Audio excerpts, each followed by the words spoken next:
புதுச்சேரி அரசு நலவழித்துறையை மேம்படுத்துவது குறித்த ஆய்வுக் கூட்டம் முதலமைச்சர் ரங்கசாமி தலைமையில் புதுச்சேரி சட்டப்பேரவையில் நடைபெற்றது. இக்கூட்டத்தில் நலவழித்துறையின் மூலம் செயல்படுத்தப்படும் திட்டங்கள் மற்றும் மேற்கொள்ள வேண்டிய பணிகள் குறித்து விரிவாக ஆராயப்பட்டது.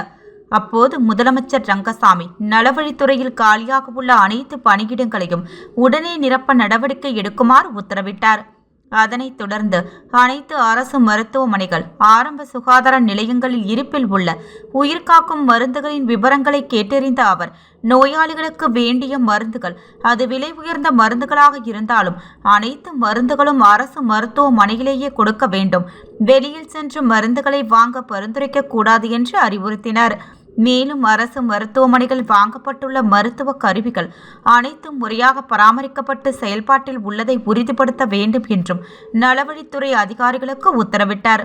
கதிர்காமம் இந்திரா காந்தி அரசு மருத்துவக் கல்லூரி மற்றும் ஆராய்ச்சி நிறுவனத்தில் இருதய அறுவை சிகிச்சை மற்றும் மூளை அறுவை சிகிச்சை பிரிவுகளை தொடங்குவது, அதற்குரிய மருத்துவ உபகரணங்களை வாங்குவது குறித்தும் இக்கூட்டத்தில் ஆலோசிக்கப்பட்டது.